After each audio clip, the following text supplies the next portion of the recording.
and we are live Live. from Citizens Bank Ballpark, Xfinity Live. Adjacent. For the third time Yeah, dude. ever. 3-year anniversary, baby. Happy Mets anniversary. Phillies, you know we're here. Happy anniversary, Yeah, Mike. man. Aw, what'd you get me? I'll buy you a drink. Maybe a Mets win? No, that's not happening. Not happening. Not with the division on the line, Mike. This is foul back into the stands. All right. It's a crazy one, man, because not only do we have this, we have Brazil and Chelsea who just finished their match. I think it was a friendly at the Link, a packed Link. So this place is hopping, and I haven't even seen a Philly fan or a Met fan They're yet. over there. They are over there. Yeah, you're right. This is all soccer. This is crazy. Football. Though. It's absolutely been crazy. I'm Mike Powers, host of Foul Back into the Stands, with my co-host, Pete, a.k.a. Sheffield Shuffler. Got it. How you doing, baby? I'm great. I'm excited for a weekend full of baseball, meaningful baseball, rivalry baseball.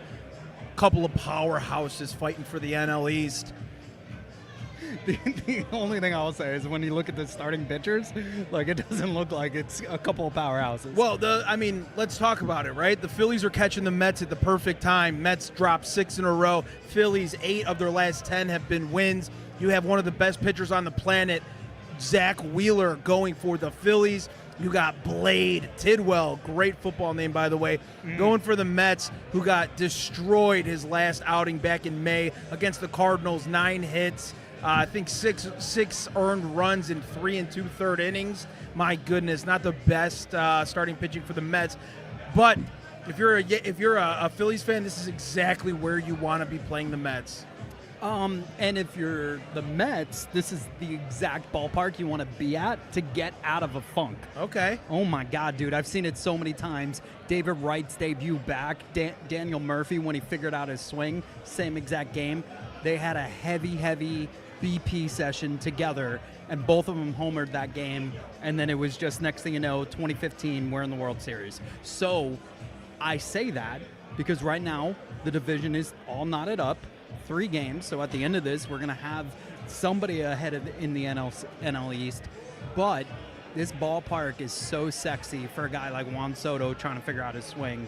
He's got back that Soto shuffle, he's got everything else going. But as I mentioned, starting pitching scares the living daylights out of me. Yeah, Mets on a big skid here. They can't even go home yet. They're still on the road. Have to come to Citizens Bank Ballpark, one of the scariest places to play when the Phillies are playing very well. We got some ruckus going on, Mike. Can you make out what's going on? I don't know, but it's worth showing. It's a lot of chanting, a lot of screaming and clapping for something going on across the street. I don't know. Maybe it's the Pico truck. People are getting their electricity back from the storm. I'm just joking. Shout out Pico. It had to be like a team van or something. Yeah. The Brazil team. Chelsea, it's crazy, dude. Some of these people here are not from Philadelphia. They are from... Oh, I picked up on that real quick. Yeah, I talked to somebody from Texas. It's easier to get here, I guess, than Brazil. So they came to see their favorite Texas team. to Jersey instead of Texas. Who would have known, guys? Who would have thought? It's harder to get to Brazil than it is to get here. Mike Powers, geography major. Well, that's what they're telling me. I'm not telling you. You're right. Yeah. But fair enough. I digress. But look, man, I am excited. I am wearing my Kenny Powers jersey because, I respect Red October, even though I don't celebrate it. So I try not to wear my colors here. But, dude, I cannot wait for tonight because I'm telling you, the Mets need to wake up. I noticed it last Friday. The last 10 games have been pretty awful. 3 of them, I think, they had a four-run lead and they blew it, since last Friday. The team's just not doing well, man, and it comes. It's peaks and valleys. It's a long-ass season. But you need to realize, like, hey, now is crunch time. These are mega games. These are games in division. I don't want, and the Phillies don't want it either, the Braves to figure it out, and the Mets kind of helped them do that this week. So when I look at everything going on in New York and with the New York fan base, I'm like, hey, guys, like, now is the best time to kind of just come in here, do whatever you need to do, take care of business, win 2 out of 3, and move on, because we're not going to see you again till September. Yeah, till September. Mike, speaking of how bad the Mets have been, I pulled up some stats here because that's what I am, a stats guy. I love stats because I can prove people wrong with factual information. Mets, during that 6-game lose streak, Mike, let's not forget they got swept by the Tampa Bay Rays, the Atlanta Braves, and in that span, they've had 3 games of 1 run or fewer during that time period. They were 27th in baseball in OPS, not slugging the ball, and dead last in runs scored during that stretch. So their offense has gone cold, and now they run into a buzzsaw by the name of Zach Wheeler. Confidence cannot be high right now if you're a Mets fan, headed into a buzzsaw in a hostile environment. There's soccer people around. It's getting pretty rowdy. So Mets, yeah, like you said, Mets got to wake up if they're going to try and win this game, or at least make it competitive. That's fair. And Zach Wheeler, like, I can't wait till you retire. What is it, next year? What is he saying? To be determined. Yeah, no, I know, I'm just joking. Yeah. But talk about a guy who was probably 4th in the Mets rotation when they had these juggernauts, DeGrom, Noah Syndergaard, Matt Harvey, and then Wheeler. But he's always been that kind of guy. He's like, I don't know, he doesn't, his passion for baseball is different than most players. And so for him to say, hey, I might retire soon or whatever, it's just, that's typical Wheeler. And I was dealing with that when he was a kid. So yeah, look, like, I don't know, if I'm the Mets, I'd rather face Wheeler here than in their own home stadium. It's a crazy statement, Mike. That's a great statement. Statement. That's an actual ballpark that has dimensions that you can't just pop it off. Look at Juan Soto. Do you know how many during that span warning track pop-outs he had? Probably the same amount as base running blunders he had. How about that? Hey! I disagree. Did you see that? I'm on Soto's. I'm siding with Soto. The Just umpire look at it, did dude. not He caught the call. ball. I get that, but he's in no man's land. You're waiting for the umpire to tell you that, hey, What do you got to tell? I don't know, He man. made the Like, catch. yeah, I think it, in his defense, like if the umpire didn't wait that long, and if Soto didn't immediately say, hey, the umpire waited that long, I would have been like, yo, what are you doing? The one guy, Francisco Alvarez, cracked me up. So Yeah. I don't know if you saw, he threw behind Yes. the runner. When You he was never do that. 3/4 of the way already there, too. It's just like he run at him. walked in. You run at him. Yeah. You run at him. And then when they're asking him about that, he's like, oh, well, that's not even my biggest mistake. I shook off the pitcher and told him to throw a different pitch, and they hit it for 3 RBIs.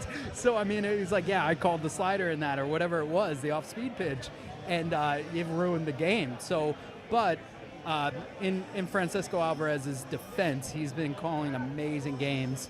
He's really a game changer when he's in there. He got a day off the other day, so I'm hoping he shakes it off. He's in Philadelphia, and he'll be calling a great game today.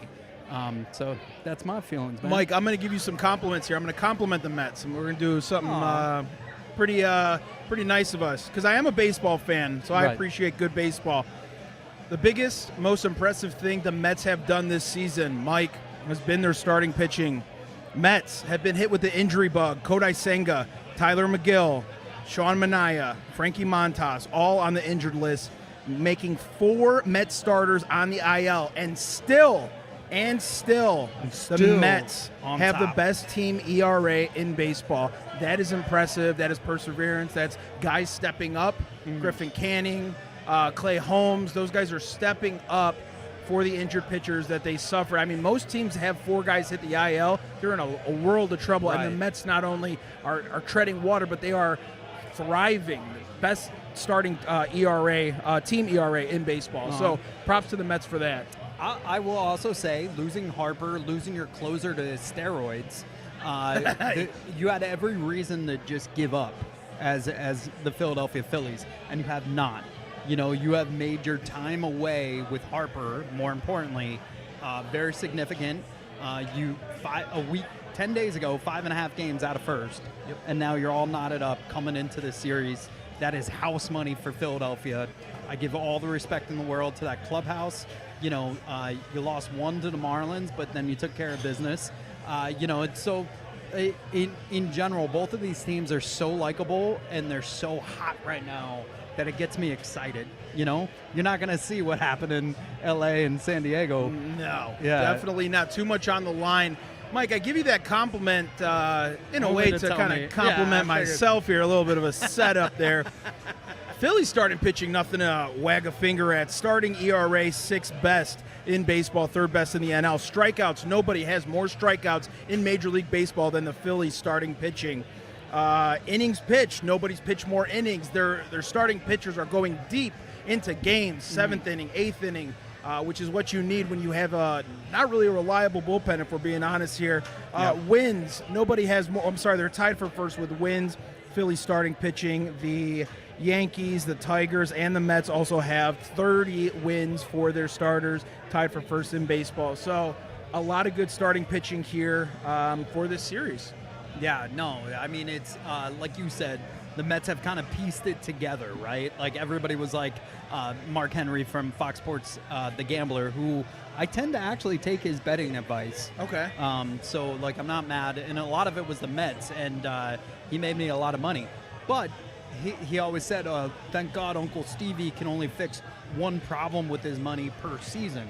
And I was like, I don't know, man. We got a GM that knows how to play Moneyball, too. Right. So I think they did the pitching side the way the GM would want to, and they did the hitting the way the money would want to. And we're getting some... Dude, this has been the coolest experience ever. I will never, ever forget this day. Yeah, it's very nice. It's just been awesome. Shout-outs to Chelsea. Shout-outs to Brazil. It's been sick, dude. Like, I'm beyond... you're just seeing some people. We met a guy that's wearing a football jersey, like an NFL football jersey, but it's Chelsea, but it's the number 10. Mm-hmm. So he keeps getting booed uncontrollably because people assume it's Eli Manning's jersey. Yeah, that's your own fault. You could have saw that come from a mile away. You did it on the air, right? You were on the air earlier? I don't believe I did. No. Brace did? Or probably.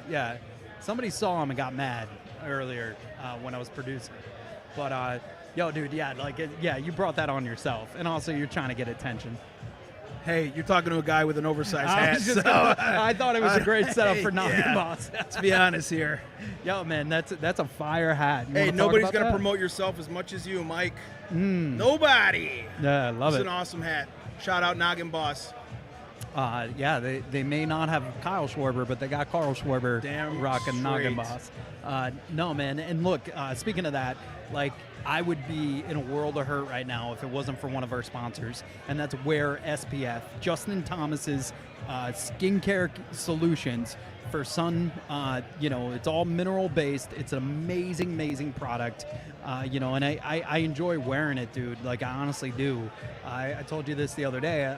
When I don't wear it, I feel like I didn't brush my teeth when I'm out in the sun. So it's been helping keeping my body hydrated, which I never even knew would be a plus of wearing sunscreen. I was like, I'm not going to get sun cancer, right? And then like other people were telling me with chemicals and stuff like that, you actually can get a different form of cancer. Well, with this mineral-based stuff, that's next to impossible.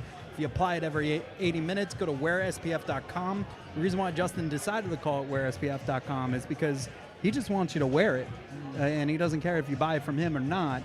So it's a little bit more of an awareness brand that also sells some amazing products. Also makes you less thirsty, Mike. Is that true? Yeah. So it keeps you hydrated. So like, kind of like, think of it like, you know how like a grape becomes a raisin? Yes. Because what? And a pickle becomes a cucumber. Other way around. Different way. Yeah. But a grape becomes a raisin by being dried out. Yes. So if you put this on you, you will not get wrinkly. Grapes, baby. Yeah, it keeps that hydration in. Look, man, dude, this is crazy. The scene is insane. We're set for this game. Who do you think goes yard today? Who's going to go yard today? I mean, Kyle Schwarber's the easy one. But I'm going to go with Alec Boehm because I've been sticking by Alec Boehm's side for the entire season. A lot of people got down on him. He got off to a miserably slow start. Over the last 15 days, over the last 30 days, nobody has a higher average. Nobody has a higher OPS on the Phillies than Alec Boehm. So he's knocking the ball around the park a little bit. I appreciate it. I stuck by his side. Alec Boehm, there's my call. Alec Boehm to go yard tonight off of Blade Tidwell. Also, like, can we update his profile pic? I showed it to you earlier. Yeah. He looks way too goofy. And I'm all about the goofiness. As you Obviously, can tell. I mean, look at us. Wearing a Kenny Powers jersey. You got a noggin boss. But for me, I'm going to go torpedo bat heavy. And Okay. that's Lindor and Brendan Nimmo. Okay. They've kind of embraced the whole torpedo bat. Torpedo bat allows you to get warning track power, and outfield pop. So I could definitely see Lindor hitting a home run via the torpedo bat today. So that's what I'm going to go. I'm hoping this whole weekend Juan Soto just rakes because he needs it. He needs it. This is one of those parks similar to Fenway where you could get out of slump. And he tried to do that in Fenway. Hit one off the Green Monster, and then he got ridiculed for not running it out. But I thought commotion was happening again. You never know in these areas. Yeah. You know, people get loud for no reason, and you get worried. I don't know But- if they pitch to him, Mike. I'll be honest with you. I think if they're going to That's make fair. someone beat you, it's not going to be Juan Soto. So look at the pitch selection from the starting pitchers of the Phillies today. I don't know if they're going to really give Soto that chance to embarrass them here and kind of go after the rest of the lineup. What about your boy Pete Alonso, dude? We haven't talked about him. Because I don't want to jinx him at all. Like all-star caliber year, MVP type year. Yeah. If he's, if there wasn't a guy called PCA right now, but I am so excited for Pete because he bet on himself, literally gambled on himself. Took a team-friendly short deal to prove that he was this man. And everybody in the world tries to say Pete's not that guy, and it's not built to last. You don't pay that much for a first baseman of that caliber, and he's really done everything he wants. Now, in the New York news, like they're complaining about his throws to home, and like, I know you did the one video. It was funny against the Yankees, right, yeah, where he launched threw it away. I mean, those are lobs, like easy content. Yeah. And so. The casual Met fan will still be like, oh, can he throw the ball? I don't care that he fielded this great play. Thank God he didn't have to throw it. But his defense has been stellar for the last 3 years. I'm going to give him a pass on a couple of these blips, but his hitting is just amazing right now. And he's putting protection in that lineup. And it just shows why Judge misses Soto, because of the fact that you're seeing some nice pitches and you're getting some you're able to work the count, and also you have one of the smartest guys in front of you. Like Juan Soto knows the strike zone better than anybody. So to learn from him and then have less of a pressure knowing that you are now the guy that's providing that protection for him, Pete has been amazing. And thank God the Phillies front office did not listen to Bryce Harper and sign Pete Alonso. Yeah, I don't know how much he was pushing for it. The longevity of Bryce Harper's career, I think, is going to benefit more. It is going to benefit more for playing first base than he would be in the outfield for obvious reasons. So I think Bryce is good at first. Outfield, center field needs to be addressed. Bullpen needs to be addressed. So we'll see what happens here at the trade deadline coming up here in about a month and a half or so. But center field and relief pitching is what the Phillies need to go after. And you either push all your chips in or you're going to make little complimentary moves that aren't going to do anything. My opinion, Phillies need two arms. You need two. Not one, not a big, strong lefty to replace Alvarado, but you need that and somebody else, because there's nobody in that bullpen I trust besides Orion Kirkring and Matt Strahm, and that's about it. On the New York side, you know what the fan base wants to happen? What? Jacob deGrom to come back Oh, jeez. to Queens. Like, that's like, dude, it ain't a movie. Yeah, you know it's what not. I mean? It's Like, too nostalgic. Yeah, I don't know. I think he's enjoying his time in Texas, even though the team sucks. And I saw this crazy stat of the amount of games that he had a zero ERA through 7 and lost. It's over like 40, dude, in his lifetime. And now it's become a thing with Texas. So it's nonstop. Brazil! Yeah. You guys want to be on video? Look, ready?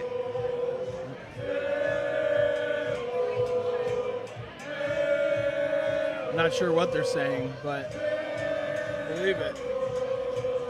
Oh, there's a Chelsea guy behind you. Watch out. Yo, Nice. this has been nuts, man. Absolutely crazy. Thank you. Safe ride home. Oh, look, they're hugging it out. They're hugging. That was like a half hug.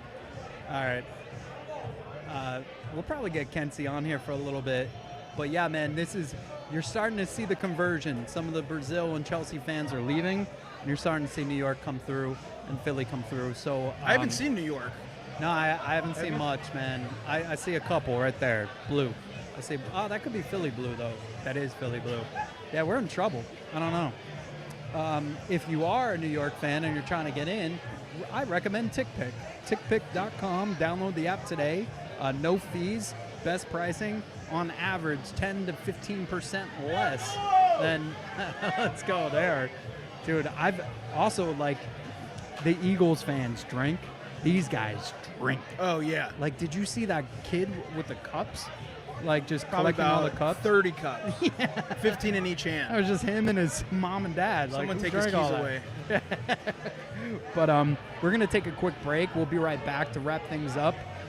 Pre-game, talk about everything going on in the Mets-Phillies world and baseball in general. So we'll be right back. This is Foul Back into the Stands. That's it.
All right, and we are back at Xfinity Live, Citizens Bank Ballpark. Heard an echo. It was my phone.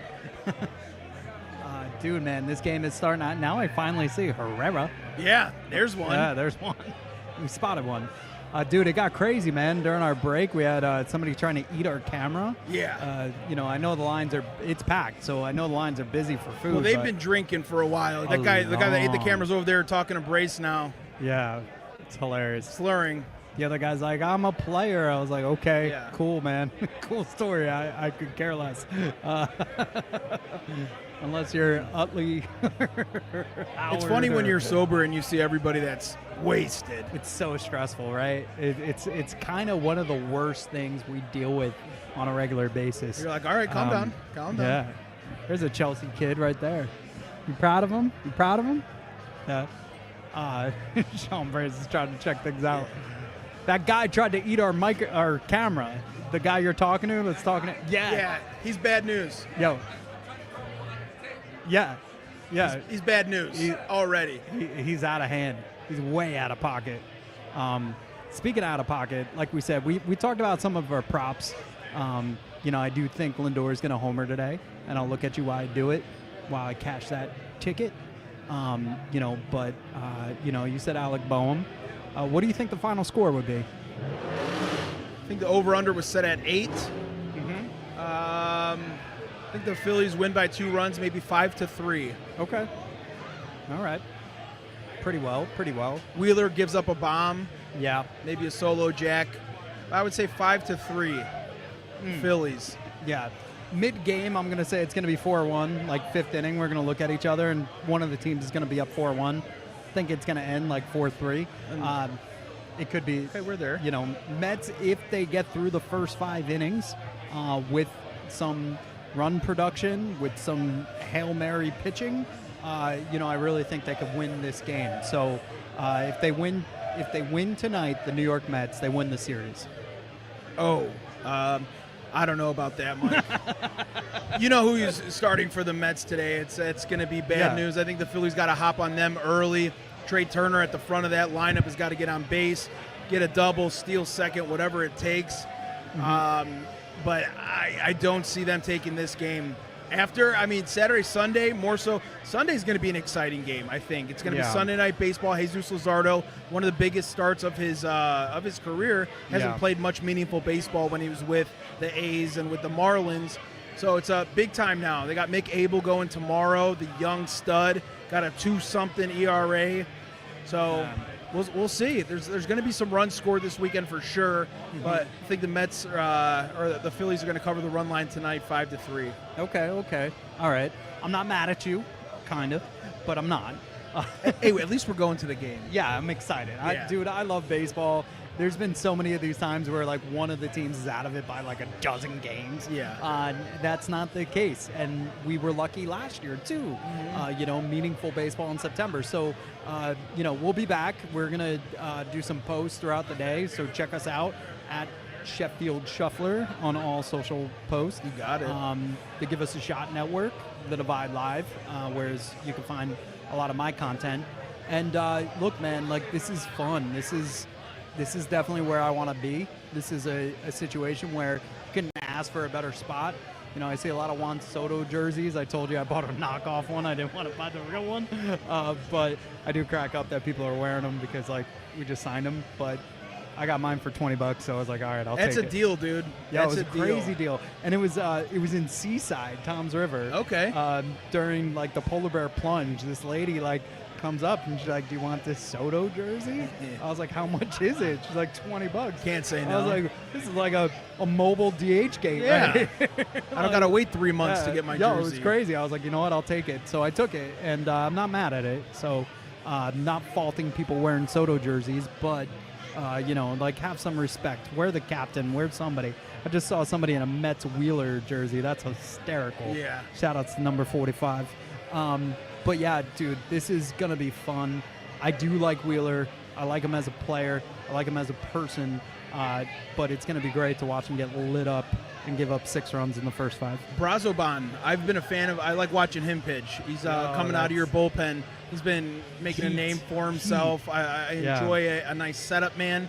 Brazoban gets lit up today. We'll see. You said some nice things about Diaz, and you're right, man. He changed the whole vibe of the team. An entrance for, and there's been obviously Trevor Hoffman. They've had entrances, but with the television and him with the song, it's just a good, life is about storylines, and that's what sports is, and that's what people care about. You got to have a storyline. You got to have this guy coming into Timmy trumpets. Love it. I love it. No, and we've been fortunate as, both fan bases having great songs that have transpired onto the field, right? Yes. With Dancing on My Own, the Oh My God by Jose Iglesias, which is crazy because, he's playing and singing, which is nuts. And shout out to him for not bringing the Oh My God movement to San Diego, like some haters tried to say he was doing. But I thought that kid was done for. There's a kid jumping on this rail right next to us. I thought he was about to die. Still might. Shout outs to his parents. Careful. Careful. There's 2 of them. He's got a twin running around. But look, dude, this is going to be a fun series. I'm excited to experience it with you once again for a 3rd time. Happy anniversary, Pete. Yes. Let's keep doing this. This is the calm before the storm. Neither one of us is upset. Come Saturday, talk to us and we'll talk. But right now I'm just really excited to get this game going, watch first pitch, and just really see where we go. Rivalry is alive and well. It's so alive. This has been Foul Back to the Stands. I'm Mike Powers, Pete, aka Sheffield Shuffler, and we'll see you next week. Let's go.